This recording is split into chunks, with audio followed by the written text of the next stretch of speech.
तीन बहनों ने, टीनेज बहनें थी तीनों, अपनी खिड़की से छलांग लगा के जान दे दी क्योंकि माँ बाप ने उनको फ़ोन देने से मना कर दिया।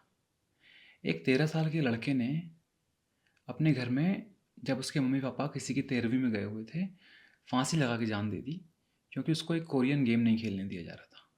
और ऐसे न्यूज़ लगभग डेली ही आते हैं। टेक्नोलॉजी और फ़ोन और ऑल द टेक्नोलॉजी, इसके बहुत फ़ायदे हैं, लेकिन इसका एक नुकसान इतना बड़ा है कि एक ऐसी लत बन जाता है जो शायद सिगरेट और शराब और दूसरे ड्रग्स की लत से भी हानिकारक है। हम अभी समझ नहीं पा रहे हैं। आप समझना शुरू कर रहे हैं क्योंकि टेक्नोलॉजी ज़्यादा पुरानी नहीं है, 10-20 साल ही पुरानी है। तो क्या होता है कि जब तक हमें लॉन्ग टर्म डेटा ना मिले, लॉन्ग टर्म रिसर्च और ऑब्जर्वेशन ना हुए हों, हमें इसका क्या नुकसान है पता नहीं चलता है। हमें चाहिए कि बहुत टाइम बीत चुका हो, जैसे टीवी आए हुए 100 साल से ऊपर हो गया, तो हमें पता है कि टीवी के फ़ायदे और नुकसान क्या हैं। लेकिन हम फ़ोन के बारे में अभी सीख ही रहे हैं। और दूसरी चीज़ ये है क्योंकि आजकल के बच्चे जो पैदा होते हैं वो फ़ोन और लैपटॉप और आईपैड्स वो सब आस-पास ही होते हैं उनके। हमारे टाइम पे तो हमें 15-20 साल के बाद मिलता है ये सब, मिला था ये सब। तो क्या होता है कि पेरेंट्स भी बहुत आसानी से बच्चों को दे देते हैं फ़ोन। कितना भी कैसा भी बच्चा हो, फ़ोन दे दो शांत हो जाता है। तो पेरेंट्स अपना काम कर लेते हैं। बचपन से ही जब लत लग गई बच्चे के फ़ोन देखने की, फिर तुम कह रहे हो कि अब ज़्यादा हो गया, अचानक से खींच ले रहे हो उसके हाथ से, तो वो पागल हो जा रहा है, वो गुस्से से तिलमिला रहा है, वो तुमको मार देना चाहता है, वो बहुत छोटा है, तुमको मार नहीं सकता, तो वो खुद को मार लेता है। और इसमें सिर्फ बच्चों की गलती नहीं है, इसमें गलती सबसे ज़्यादा पेरेंट्स की है।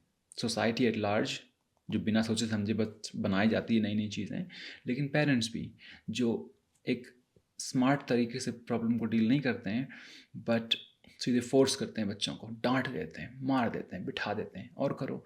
अभी देखना जितना ज़्यादा इस तरह के सुइसाइड्स और इतना ज़्यादा ये सब चीज़ें होंगी इंडिया में, धीरे धीरे धीरे पेरेंट्स और शांत होने शुरू हो जाएंगे। हमारा टाइम अलग था, जब कूट पीट के बिठा दिया जाता था हम मान जाते थे। अब टाइम बदल चुका है और ये चीज़ें जितनी जल्दी पेरेंट्स समझ लें उतना अच्छा है। आजकल की जनरेशन स्मार्ट हो चुकी है, अवेयर हो चुकी है, और वो ऐसे ही आपको कोई अपने अपने आप को ऐसे ही ट्रीट नहीं करने देगी। They will fight for their rights and their respect and dignity.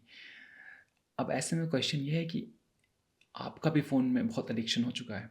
एक तो ओवर थिंकिंग से जूझ रहे हो आप, दूसरा फ़ोन का एडिक्शन चल रहा है, तो इससे कैसे दूर हटें, राइट? और मैं आपको सच बता दूं, तो आज की डेट में शायद ही कोई ऐसा हो जो फ़ोन की एडिक्शन से अछूता हो। मुझे याद है, मैं जब रोमेनिया में रहता था, तो रोड के किनारे कोई बूढ़ी सी दादी या दादाजी अपना ग्रोसरी शॉपिंग करके आ रहे हैं। बहुत बूढ़े बूढ़े लोग, क्योंकि वहाँ लोग अकेले ही रहते हैं अक्सर, तो अपना भारी भारी सामान लेके आ रहे हैं। वो थक जा रहे हैं, थोड़ी देर में बैग नीचे रख रहे हैं बीच रोड में, मतलब जो फुटपाथ है, बीच फुटपाथ में, वहीं बैग नीचे रखा, फ़ोन निकाला, भूल गए, खड़े हैं 10-15 मिनट से फ़ोन में ही लगे हुए हैं। फिर उनको याद आता है, अरे मैं तो घर से बाहर निकली हुई हूँ तो फ़ोन रखते हैं, बैग उठाते हैं, फिर चलते हैं। ऐसा कितनी बार मैंने देखा है।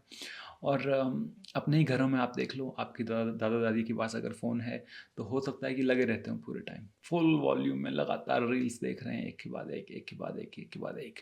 तो पहली बात तो ये, अपने आप को मत समझो कि मेरे अंदर कुछ गलत है। ये एक रैम्पेंट एपिडेमिक है, समझ रहे हो? ये एक महामारी है जो सबको हो चुकी है, और इससे आप लड़ने और जूझने की बात कर रहे हो। तो इसीलिए आपको बहुत सोच समझ के कदम उठाने होंगे। सारी दुनिया, सारी कंपनी, सारी मार्केटिंग, अब रोड के किनारे जो बोर्ड लगे होते हैं उनमें इतनी मार्केटिंग नहीं होती है, उनमें लोग इतना ध्यान भी नहीं देते हैं। अब होती है फ़ोन पे। सब आपकी अटेंशन खींचना चाहते हैं, सब आपका टाइम लेना चाहते हैं। तो अगर आप कहते हो कि नहीं, मुझे इस फ़ोन एडिक्शन से हटना है, इसका मतलब आप compete करने जा रहे हो सारी दुनिया के एडवर्टाइजिंग ब्रांड्स के साथ, जो चाहेंगे नहीं तुमको फ़ोन देखना ही होगा, तुमको मेरे प्रोडक्ट के बारे में देखना ही होगा, तुमको मेरी बात सुननी होगी, और तुम कह रहे हो नहीं। तो ये एक बहुत बड़ी फाइट होने वाली है। इसलिए ऐसे क्विक फिक्स और जो जब सिर्फ, मतलब कई लोग हैं ना जो वीडियो बनाते हैं सिर्फ इसलिए ताकि बहुत सारे प्रॉमिस दे दें, ऐसा करोगे तो 5 मिनट में हो जाएगा, 3 मिनट में ये बात समझ गए तो ऐसा हो जाएगा, वैसा हो जाएगा। लेकिन ऐसा है नहीं। और तुम्हें पता है कि अगर तुम यहाँ देखते हो मेरा चैनल, तो मैं बहुत शांति से और गहराई से और गंभीरता से चीज़ों को समझाता हूँ, और ओवर सेल कुछ नहीं करता हूँ, ठीक है? अब मैं खुद ही हूँ, अक्सर ऐसा होता है कि मुझे फ़ोन का एडिक्शन हो जाता है, ठीक है? लेकिन मैं क्या करता हूँ, मैं आपको ये बताता हूँ कि मैं कैसे फ़ोन के एडिक्शन से दूर रहता हूँ, तो आपको शायद उससे कुछ सीखने को मिले, ठीक है? अब जैसे मैं सुबह जल्दी उठता हूँ, आपको पता होगा सुबह 4-5 बजे मैं उठ जाता हूँ। उठते ही, सच बताऊँ, उठते ही मन करता है फ़ोन पकड़ लूँ। उठते ही मन करता है ऐसे हाथ डालूँ, फ़ोन उठाऊँ, चेक करूँ इंग्लिश वाले चैनल में क्या कमेंट्स आए हैं, कितने सब्सक्राइबर बढ़े, क्या हुआ, हिंदी वाले चैनल में क्या चल रहा है, इंस्टाग्राम इंग्लिश वाले में क्या चल रहा है, हिंदी वाले में क्या चल रहा है, कौन सी ईमेल आई, कहाँ से किसका मैसेज आया। आधे घंटे निकल जाएंगे अगर वो चेक किया तो। और सिर्फ वो इश्यू नहीं है, अगर फ़ोन चेक कर लिया तो मैंने नोटिस किया है कि पेट में अजीब सा फील होने लगता है। अचानक से लाइट चेहरे पे पड़ी तो दिमाग अजीब सा हो जाता है, एकदम इरिटेशन सी हो जाती है, फिर पूरे दिन की जो रिदम है वो बिगड़ जाती है। ऐसा मैंने कितनी बार करके देख लिया है कि पूरे दिन की रिदम जो है बिगड़ जाती है। तो every morning when I wake up, ये एक कॉन्शियस चॉइस होती है कि नहीं, आजकल का मेरा जो रिचुअल है एवरी मॉर्निंग का, वो ये है कि मैं उठता हूँ, पानी पीता हूँ, अपना सेटअप करता हूँ यहाँ पे, और मैं इंग्लिश वाले चैनल में एक बहुत पुरानी एक किताब पढ़ रहा हूँ चाइनीज़ फ़िलासफ़ी की, दाओइज़्म की, उसको कहते हैं दाओ दे जिंग। तो मैं एक चैप्टर डेली अपलोड करता हूँ। तो मैं पहले वो चैप्टर अपलोड करता हूँ, फिर अगर मुझे आपके लिए एक वीडियो बनाना होता है, जैसे आज फिर बना रहा हूँ, तो वो बनाता हूँ। उसके बाद जा कर के ही मैं फिर फ़ोन देखूँगा, अगर देखूँगा तो, वरना उसके बाद मैं थोड़ी देर अपनी जर्मन पढ़ूँगा। और मैं टालता रहता हूँ, जितना ज़्यादा टाल सकूँ फर्स्ट टाइम फ़ोन छूना उतना मैं टालता हूँ। लेकिन अब क्यों टल जाता है, क्यों मैं सक्सेसफुल हो जाता हूँ most days, 8 out of 10 days मैं सक्सेसफुल होता हूँ, 2 दिन शायद मैं फ़ोन पकड़ लेता हूँ।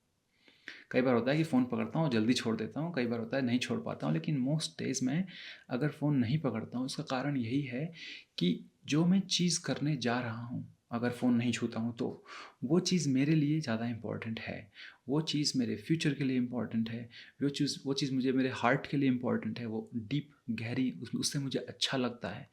तो इसलिए अगर आपके पास कोई अल्टरनेटिव नहीं है कि आप करने क्या वाले हैं, फ़ोन तो नहीं छुएंगे लेकिन उसके बाद क्या करेंगे, उसके अलावा क्या करेंगे, तो वो आपको पता नहीं है, वो डिसाइडेड नहीं है, तो फिर वो ये है यार कि आई एम नॉट श्योर कि करना क्या है, चलो पहले फ़ोन पकड़ लेते हैं। इसलिए मैं आपको अक्सर बोलता हूँ कि आपको जब सो के उठते हो तो पता होना चाहिए कि आज के दिन का प्लान क्या है, आज क्या होने वाला है, वरना आप हज़ारों दिशाओं से खींचते चले जाओगे अगर आपके पास अपना खुद का प्लान नहीं होगा। सुबह उठते ही अगर आपका कोई रूटीन नहीं होगा, कई घरों में, मैक्सिमम भारतीय घरों में ऐसा होता है, शायद आपके घर में भी हो, आप देखो अपने माँ बाप को, उनका एक रूटीन है, होपफुली दे हैव, मेरे घर में तो है।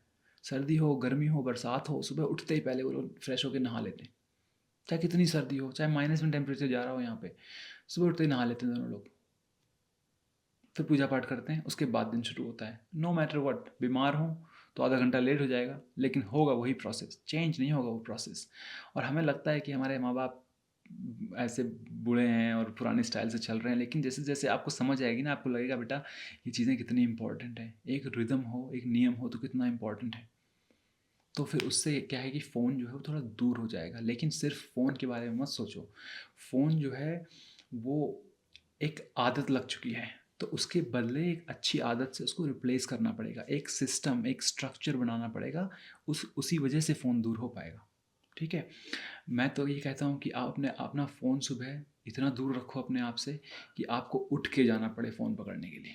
अगर आपकी हालत बहुत बुरी है, अब मेरी आदत ऐसी है कि मन तो करता है फ़ोन पकड़ने का, बट मैं नहीं पकड़ता हूँ, तो फ़ोन पास में रहता है, लेकिन वाईफाई और इंटरनेट सब ऑफ रहता है रात में। ठीक है, एयरप्लेन मोड पे रहता है फ़ोन। आप भी अपना फ़ोन एयरप्लेन मोड पे रखो। अलार्म अगर यूज़ करना ही है फ़ोन से तो दूर रखो एकदम, कि उठ के जाना पड़े। अब उठ के जाना पड़ेगा तो झटके से नहीं उठोगे, शायद आधा घंटा लेट कर दोगे। तो थोड़ा ऐसे सिस्टम क्रिएट करो कि डिफ़िकल्ट होता जाए फ़ोन पकड़ना। उसके बाद डेली के अगर अपने गोल्स बनाओगे, डेली के अगर थोड़े टास्क बनाओगे, तो फ़ोन पकड़ो उसके बाद। ऐसा नहीं कि फ़ोन नहीं पकड़ना है, फ़ोन यूज़ करो, लेकिन उसके बाद फ़ोन यूज़ करो। और हर समय रेपिटिशन होना ज़रूरी है, इस बात का रेपिटिशन कि मेरी लाइफ में क्या इंपॉर्टेंट है, मेरे आज के दिन के लिए क्या इंपॉर्टेंट है। अनकॉन्शियस होकर नहीं जीना है कि बस जिए जा रहे हैं बिना सोचे समझे, और डेली उठ रहे हैं और जैसे ही चल रहा है वैसे चल रहा है ना। अगर आपको सच में परिवर्तन चाहिए तो आपको थोड़ा सा एग्जामिन करना पड़ेगा अपनी लाइफ को, थोड़ा रिफ्लेक्ट करना पड़ेगा अपनी लाइफ के ऊपर, क्योंकि सिर्फ फ़ोन छोड़ने से नहीं होगा, नई आदतों से रिप्लेस करने से होगा। और वो आदतें बहुत ज़रूरी होनी चाहिए आपके लिए, ये नहीं मुझे ऐसा करना ही है, मुझे सुबह सो के उठ के सबसे पहले थोड़ा सा अपनी सांसों पे ध्यान देना है, थोड़ा सा गर्म पानी पीना है, थोड़ा सा ध्यान करना है, थोड़ी एक्सरसाइज करनी है। फ़ोन का क्या काम है अभी, फिर फ़ोन पकड़ूंगा। उसके बाद फ़ोन पकड़ लूँगा भाई, मना नहीं कर रहा हूँ, लेकिन फिर फ़ोन पकड़ूँगा।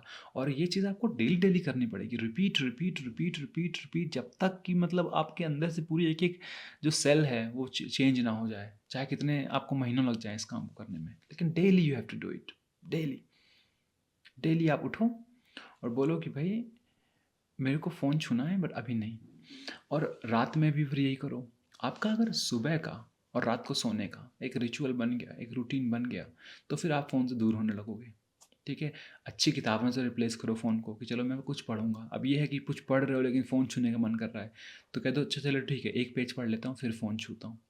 जब धीरे-धीरे ये होगा ना, अभी फ़ोन यहाँ है, बाकी आदतें यहाँ हैं, ठीक है?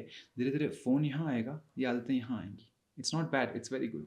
फ़ोन यहाँ, ये आदतें यहाँ, फिर आप यहाँ रहोगे बहुत टाइम तक, ठीक है? फिर एक टाइम बाद ये ऊपर हो जाएगा क्योंकि लाइफ़ में क्लैरिटी आनी शुरू हो जाएगी। लाइफ़ में लगेगा कि हाँ, कंज़्यूम करने से मैं खाली अपनी एनर्जी खो रहा हूँ और अपने अटेंशन सारी दुनिया को दे रहा हूँ।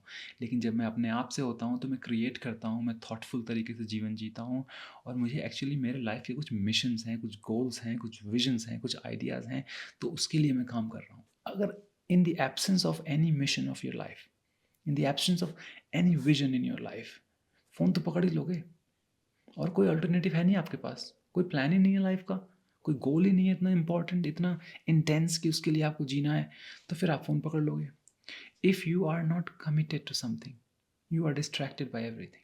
अगर आप एक चीज़ में कमिटमेंट नहीं कर पा रहे हैं, तो आप हर चीज़ से डिस्ट्रैक्टेड होंगे। तो जो फ़ोकस की जो मसल है ना, वो स्ट्रॉन्ग करनी पड़ेगी। रोज़ सुबह उठ के अगर तुम कुछ पढ़ते हो, ध्यान करते हो, तो धीरे-धीरे फ़ोकस करने की एबिलिटी इम्प्रूव होगी। कॉन्सन्ट्रेट करना सीखो। कॉन्सन्ट्रेट नहीं करोगे तो डिस्पर्स हो जाओगे, फैल जाओगे चारों तरफ। और फैल जाओगे तो ऐसा ही फ़ील होगा। सबको एडीएचडी होता है ना आजकल, attention deficit hyper activity disorder. Hyper active हैं इधर-उधर और अटेंशन कहीं नहीं है। हर जगह अटेंशन फैली हुई है। ये एक रैम्पेंट बीमारी हो चुकी है दुनिया में। तो ऐसे स्टेप बाय स्टेप काम करो, अपने लिए एक सिस्टम बनाओ और तब उससे फ़ोन धीरे-धीरे छूटेगा। सोच समझ के रणनीति के साथ काम करो, तब फ़ोन छूटेगा। और कोई बात नहीं, जब कुछ दिन होंगे जब फ़ोन बहुत पकड़ोगे, लेकिन ऑलवेज़ कीप रिटर्निंग। ये मेरा एक मैसेज आपको रहता है लगभग हर हर वीडियो में, कि जो आपके आइडियल्स हैं, जो आपके प्रिंसिपल्स हैं, जो आपके लॉन्ग टर्म गोल्स हैं, उनके प्रति वापस आते रहो। ये नहीं कि 1 हफ़्ता मिस हो गया तो अब मैं बेकार हो गया, 1 महीना मिस हो गया, 1 साल भी मिस हो जाए, वापस आते रहो, वापस आते रहो। Keep returning. जब वो हैबिट बन जाएगी और तुम खुद को मानने लगोगे कि मैं एक ऐसा इंसान हूँ जो हमेशा रिटर्न करता है, no matter how much he fails, no matter how much he fails, जो हमेशा अपने उसूलों पे वापस आ जाता है, तो फिर चीज़ें बदलनी शुरू हो जाती हैं। तो आपके अंदर क्लैरिटी आनी ज़रूरी है। तो सिर्फ बोलना कि ओवर थिंकिंग होती है और फ़ोन का एडिक्शन है, सिर्फ बोलने से नहीं छूटेगा, रोने और गाने से नहीं छूटेगा, लेकिन स्ट्रेटेजिक एक्शन लेने से छूटेगा। So I wish you all the best.